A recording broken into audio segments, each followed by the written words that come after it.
Welcome back. If you made it this far, we now have to remove the panel. Let's begin. Previously, I was describing how dripping grease is the cause of most people's stove failures. The same goes for the stove knob and switch. That grease drips below here. Grease drips below this piece.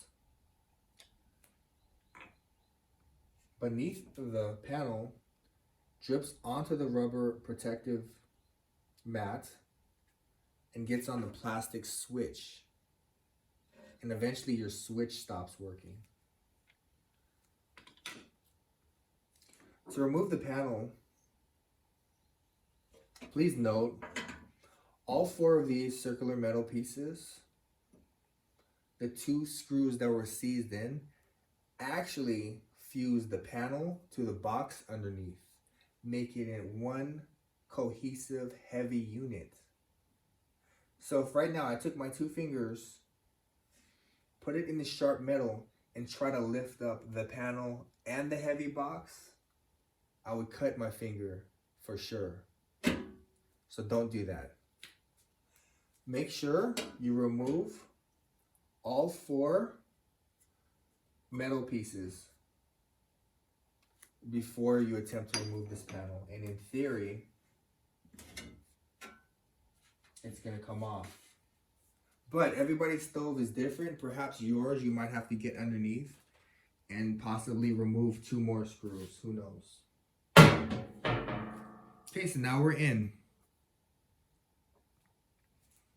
In my case, I had no spark.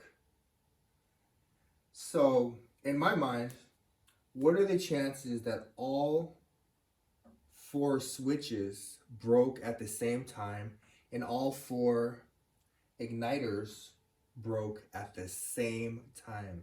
Slim to none. So I replaced the igniter module. The job of the igniter module is to create spark to all four burners, okay? Having said that, when I replaced the igniter module, I got spark in 1, 2, 3.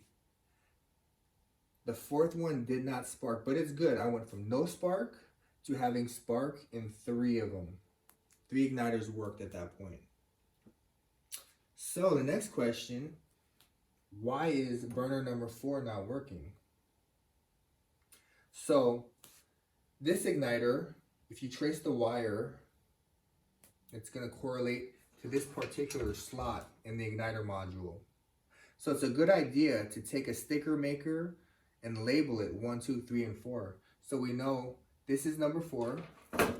If you trace, for example, this igniter, trace the wire, it's going to be number 1 somewhere on here. It's going to just plug in. So yeah, always label the igniter wires. It's going to help you when you're doing installation and repairs. So anyways, where was I? Oh, so I replaced the igniter module. Now I have spark to 3 of them. This one doesn't work. So I took a known igniter that works. I disconnected it. And then I put it in the corresponding slot for igniter number 4. So now we tried it again.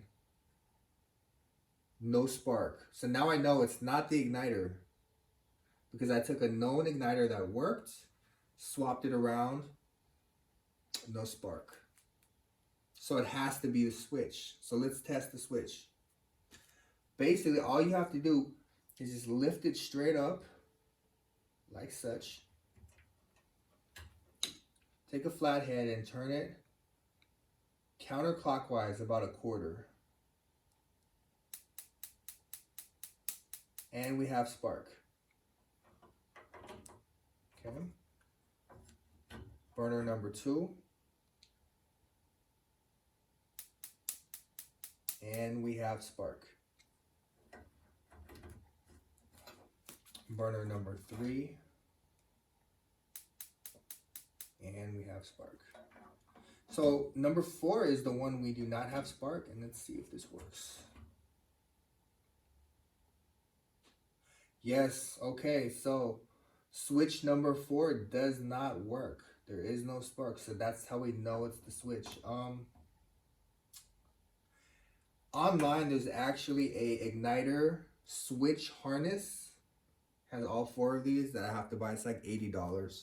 So once I replace the igniter switch harness, I should have a fully functional stove.